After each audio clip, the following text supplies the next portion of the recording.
속마음 오해하지 않기라는 제목으로 말씀 증거합니다. 속마음 오해하지 않기. 2013년 개봉된 영화 중에 노아라고 있죠. 2014년인가요? 성경을 왜곡시켰다면서 말이 많았던 영화입니다. 사실 노아라는 영화는 다큐멘터리가 아닙니다. 또 노아라는 영화는 종교 영화도 아닙니다.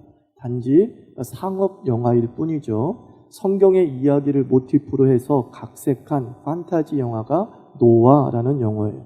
이것은 마치 드라큘라라는 루마니아의 실존 인물이 있지 않습니까? 근데 그 실존 인물인 드라큘라 백작을 모티브로 해서 얼토당토하는 뱀파이어 이야기를 만들어낸 것과 마찬가지로 우리가 이해해야 된다라는 겁니다. 그 드라큘라 백작의 후손들이 우리를 뱀파이어로 만들었다고 소송을 제기하는 것 우리가 들어본 적이 없습니다. 그 하나의 이야기라는 거죠. 이야기. 우리가 픽션과 넌픽션을 구분할 줄 알아야 됩니다. 사실과 지어낸 것을 구분할 줄 알아야 된다는 거죠. 안타까운 것은 이 현대인이 또 우리 그리스도인들 중에 상당수가 현실과 상상의 어떤 경계 구분의 개념을 상실한 것 아닌가 하는 생각을 해봅니다. 드라마를 한번 예를 들어 봅시다. 많은 아줌마와 할머니들이 드라마를 봅니다. 저도 좀 드라마를 즐겨보는 편입니다. 드라마에 악역이 나오지 않습니까? 점 찍고 나오지 않습니까?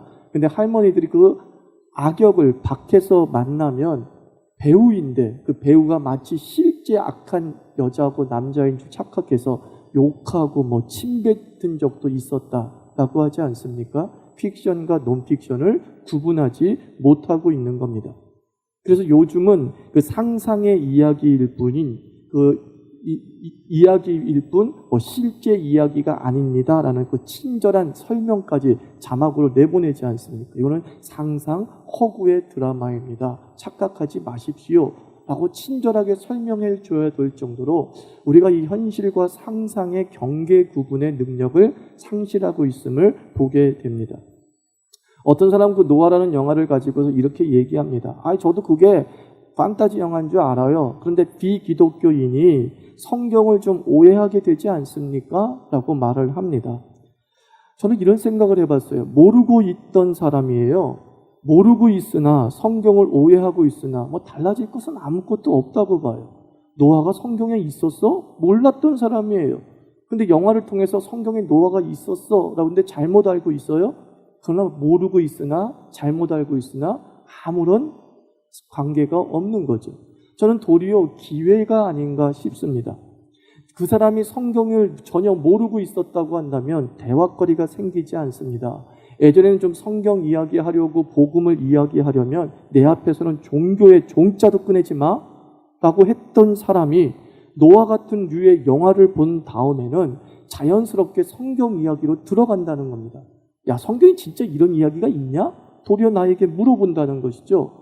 그래서 도리어 접촉점이 생길 수 있는 기회가 되었다는 거예요.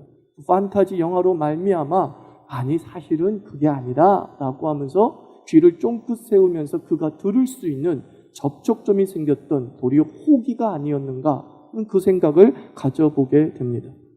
여러분들, 우리가 이 땅을 살아가면서 상식을 좀 갖기를 바랍니다. 그리스도인들이 상식을 가져야 되는데 그 상식의 하나가 뭐예요? 픽션과 논픽션을 구분할 줄 알라는 거예요. 사실과 상상을 좀 구분하면서 바라볼 수 있어야 된다는 거죠. 자, 그러면은 우리가 왜곡이다, 오해라고 여겼던 한 부분을 한번 살펴봅시다. 그 노아라는 영화에서 왜곡되어졌고 또는 오해했다고 하는 부분. 그 대표적인 한 예가 네피림이라고 합니다. 네피림. 그죠? 오늘 성경 4절에도 네피림이 등장하고 있습니다. 네피림은 쉽게 얘기하면 거인족이다 이렇게 생각하면 돼요. 막 키가 3m, 4m 이상이 되는 거인족이었다라고 생각하면 됩니다. 근데 영화에서는 그 네피림을 움직이는 거대한 돌무더기로 묘사하고 있지 않습니까? 그리고 노아의 가족을 돌보고 보호해주는 그런 역할을 하고 있어요. 그래서 이 네피림이 어떻게 생겼느냐? 원래 천사들이었는데 하나님의 명을 거부하고 아담의 부부를 보호하려다가 하나님의 저주를 받아서 거대한 돌무더기로 변했다. 그게 바로 네피림이다라고 얘기하고 있어요. 이 영화에서 네피림을 돌무더기로 표현한 것이 핵심이 아니에요. 우리는 네피림이 이 돌무더기였다라고 왜곡한 것이 핵심이 아니라 이 영화에서 네피림의 출생 배경을 지금 얘기하고 있는 것에 초점을 맞추고 있어야 돼요. 영화에서는 분명히 네피림의 출생을 뭐로 본다고요? 천사로 보고 있다라는 거죠. 천사의 변태가 네피림이다 이렇게 설명하고 있는 거예요. 사실 이것은 신학의 한 사조입니다. 그 감독이나 시나리오 작가가 갑작스럽게 만들어낸 것이 아니라 2000년 교회 역사 속에서 그리고 유대 전통 성경 해석에서도 이 네피림에 대해서 한 사조가 있는데 천사의 타락한 모습일 것이다 라고 해석하는 신학 사조가 있습니다. 그래서 1절 보면 사람이 땅 위에 번성하기 시작할 때에 그들에게서 딸들이 났다라고 합니다. 2절 말씀 보면 하나님의 아들들이 사람의 딸들의 아름다움을 보고 라고 말하고 있습니다. 자, 1절에서는 사람의 딸들이라는 얘기가 나오고 2절에서는 하나님의 아들들이 등장하고 있어요. 사람의 딸은 뭐냐? 말 그대로 사람의 딸이에요. 사람의 딸. 이 피지컬이 있는 사람의 딸이에요. 그러면 2절은 뭐냐? 하나님의 아들들은 뭐냐? 바로 천사로 봤다라는 거예요. 천사로 봤다는 거죠. 그래서 네피림은 이 사람의 딸들과 하나님의 아들들의 이종 결합의 산물이다 라고 하는 신학 사조가 지금까지 내려온 것이 사실이에요. 하나의 해석으로 지금까지 통용되고 있는 것이 사실이에요. 사람의 딸들과 하나님의 아들들, 즉 천사라고 하는 자들의 이종 결합에 의해서 탄생한 혼혈아가 뭐예요? 네피림이다. 이렇게 해석하는 경우가 있었다는 거죠. 그렇지만 주류 성경신학은 네피림을 뭐라고 얘기하느냐? 그냥 사람의 후손일 뿐이다. 이렇게 얘기해요. 네피림은 사람의 후손일 뿐인데 키가 어떻다? 크다. 거대하다.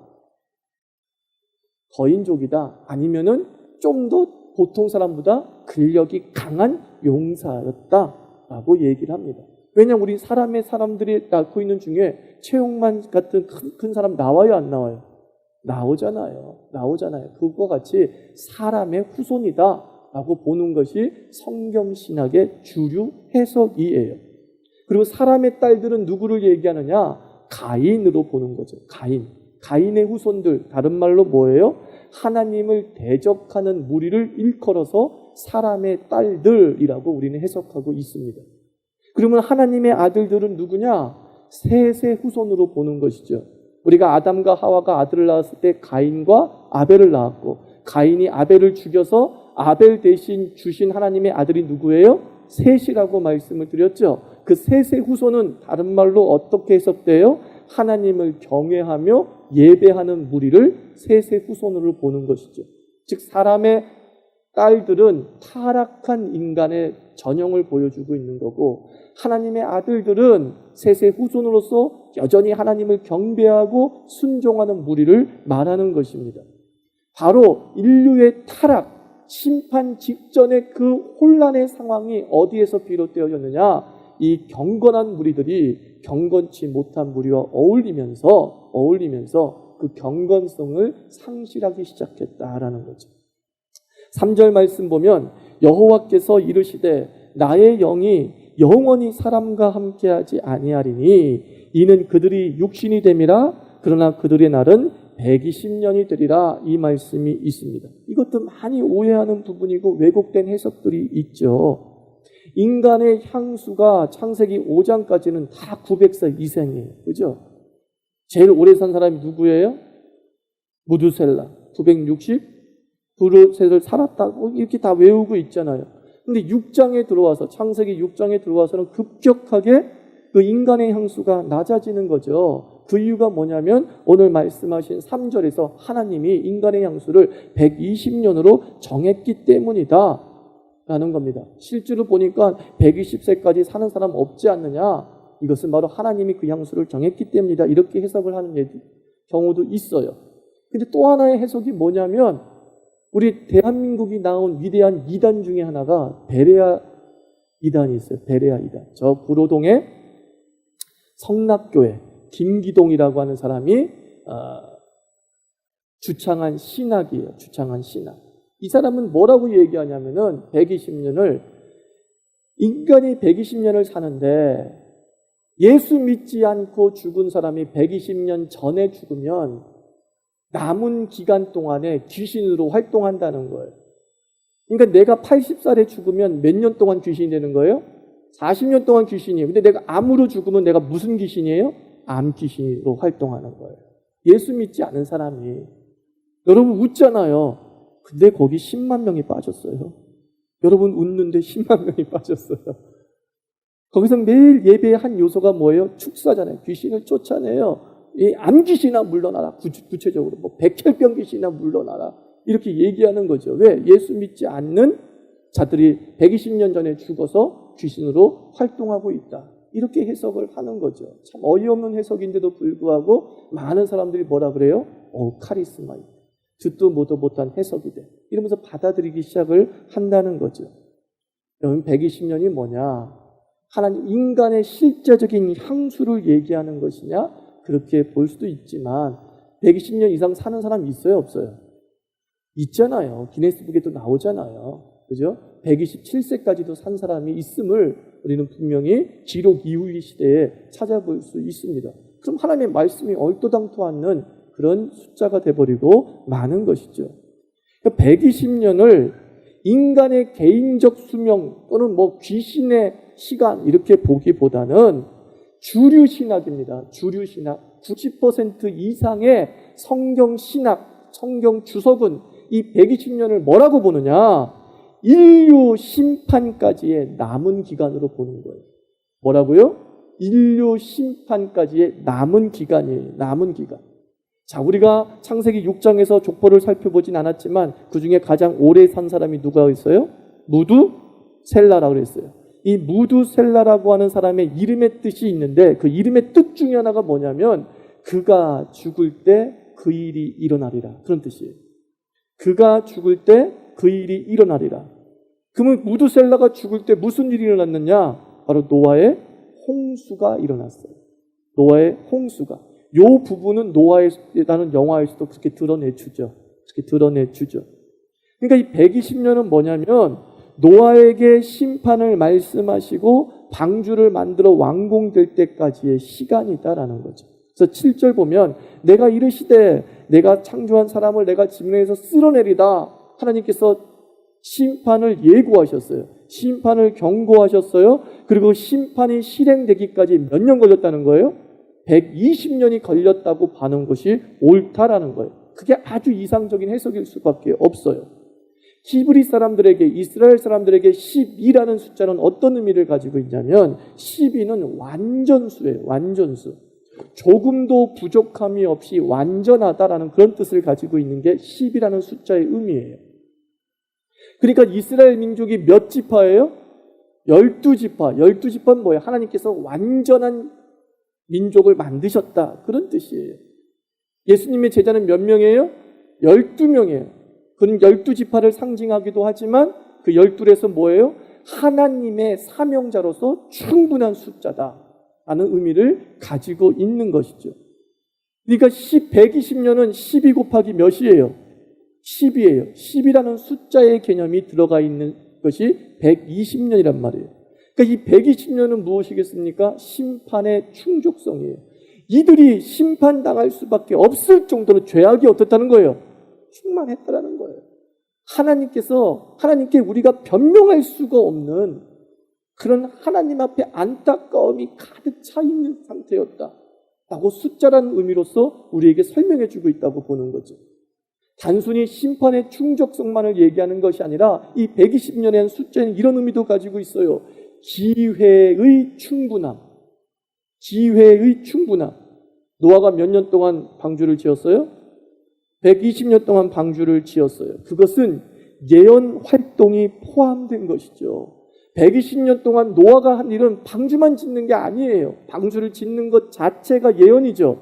그리고 회개를 촉구하고 하나님에 대한 안타까운 마음을 전달하는 것이죠. 죽게 돌아오라, 죽게 돌아오라.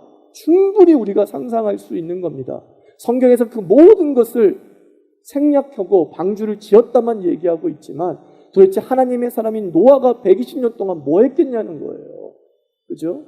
노아의 할아버지인 에녹이 하나님과 뭐 했다 그랬어요? 창세기 5장에 동행하였더라.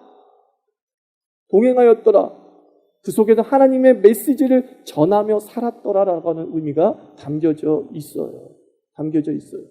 120년 동안 하나님은 뭐 하신 거예요? 도리어 기다리신 거예요. 그의 백성들이 회개하고 돌아오기를 기다리신 거예요. 하나님의 아들들이 저 세상과 타협하고 사는 모습을 끊어버리고 다시 주님을 향한 경외심을 갖고 돌아오기를 몇 년 동안, 120년 동안 기다리신 거예요. 얼마큼 기다린 거예요? 결국 충분히 기다리신 거예요. 짤막하게 기다리신 것이 아니에요. 오랫동안 돌아오라 하고 기다린 것이죠. 하나님이 화가 나서 바로 심판하신 것이 아니라 심판이란 그 자체의 메시지는 심판이 기정사실을 말하고자 하는 것이 아니라 돌아오라예요. 그래서 우리가 선지서를 공부하지 않습니까? 선지서, 예언서를 읽어보면 심판의 이야기, 종말의 이야기가 나와요. 근데 심판과 종말의 이야기를 나올 때 항상 문장 구조가 어때요? if가 붙잖아요. 만약 너희가 돌아오지 아니하면, 이런 얘기를 하잖아요. 그래야면 내가 하나님께 너희를 멸하시리라. 조건이에요, 조건. 하나님께서 심판하고자 하는 것이 목적이 아니라 그 심판의 상황을 설명하는 것을 통해서 그들이 심판을 무서워하면서 누구께 돌아오기를 바라는 거예요? 주께 돌아오기를 바라는 거라고요. 그게 선지자야. 그게 예언의 의미라는 거예요. 그래서 예언은 미래를 얘기하는 게 아니라 정확한 의미로 설교예요, 설교. 그래서 고린도전서에서 9가지 은사를 얘기하지 않습니까? 거기에 무슨 은사가 있어요? 예언의 은사가 있어요. 자꾸 많은 사람들이 예언의 은사를 받은 거 가지고 집사님 어디 취직할 것 같아요. 이 은사가 아니에요. 성경에서 말하는 예언은 설교예요. 정확히 얘기하면 설교. 하나님의 뜻을 전하는 메시지. 그것을 예언이라고 하는 거예요. 그 예언이라고 하는 거예요. 먼 미래를 얘기하는 게 아니에요. 도리어 먼 미래에 일어날 일들을 얘기함을 통해서 지금 너희가 뭐 하라는 거예요? 회개하라는 거예요. 앞으로 홍수가 일어날 것이라고 하는 먼 미래의 이야기를 함을 통해서 너희는 주께 돌아오라. 그럼 홍수 일어나요, 안 일어나요?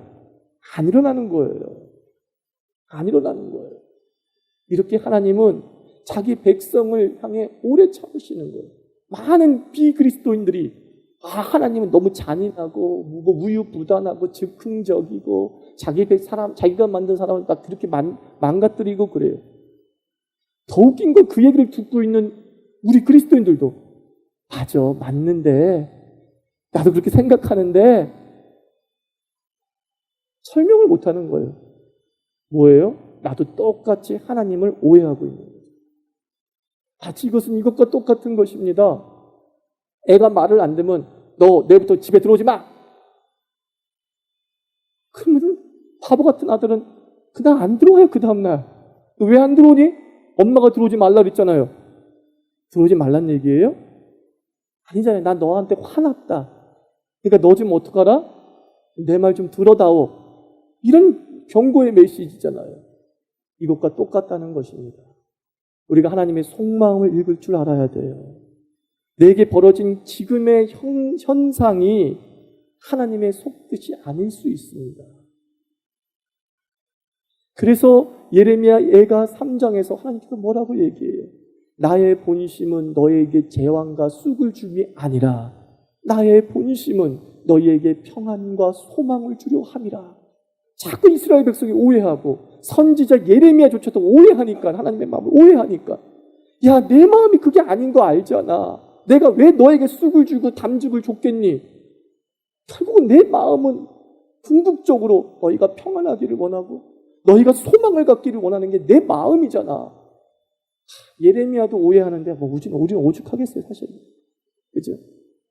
근데 신앙이 깊어진다는 건 뭐냐면 하나님의 속뜻을 아는 거예요. 내게 벌어진 이 환경을 가지고 현실 그대로 받아들이는 것이 아니라 현실과 상상의 구분이 있어야 되는 것처럼 지금 이 벌어진 일들의 속에 이면의 것을 읽을 수 있는 눈이 필요한 것이죠. 그게 120년이라는 속에 담겨진 의미일 수 있는 거죠. 근데 노아는 참 좋은 사람이에요. 노아는 참 신앙이 깊었다는 것을 우리가 어떻게 알 수 있냐면 8절 말씀 보면 그러나 노아는 여호와께 은혜를 입었다 이렇게 말씀하고 있어요.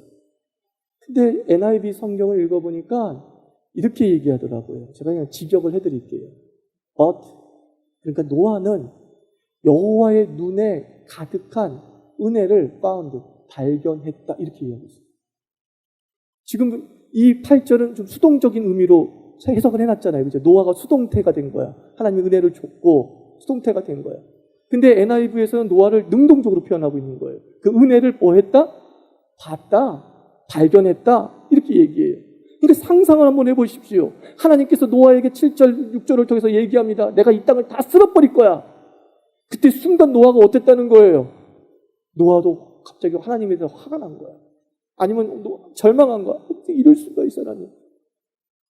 다 죽여버린다니요. 그럼 나도 죽는 거네요. 아니, 이거 어떻게 된 거예요? 아니, 다 죽이면 안 되죠, 하나님. 하나님은 저렇게 눈을 지그시 바라봤다는 거 하나님, 눈을 지그시. 하나님, 진짜 하나님 뜻 맞아요? 하나님 마음 맞아요? 저는 영화 노아에서 그 부분이 진짜 마음에 드는 게 그거예요. 노아가 고민하는 점이에요. 그건 정말 맞을 거예요. 노아가 그 하나님의 홍수의 메시지를 듣고 막 고민해요. 정말 쓸어버릴 거예요? 정말 쓸어버리는 거예요? 방주를 만들어 안 만들어? 막 고민하는 장면이 나오거든요. 그와 같은 거예요. 노아가 고민한 거예요. 선생님 속뜻이 맞아요? 하나님을 계속 바라봤어요. 근데 하나님의 눈빛에서 뭘 본 거예요? 아니 이거 쓸어버리는 게 목적이 아니잖아. 또 하나 뭐예요? 쓸어버린다 할지라도 내가 소망은 남겨도. 그게 뭐예요? 너와 너희 가족의 소망은 내가 남겨도. 그래서 다시 인류를 시작하게 할 거야. 거기까지는 가진 않았으면 좋겠어. 그러니까 노아가 방주 짓기 시작한 거예요. 노아가 만약에 자기만 살 거라고 생각해서 방주를 지었으면 그건 되게 나쁜 사람이에요. 정말 그 사람은 하나님 자도를 믿은 사람이 아니에요. 노아가 방주가 되게 크게 지었어요. 사람들이 생각을 하기를 자꾸 노아의 방주는 동물들을 집어넣기 위해서 만든 거라 생각해요.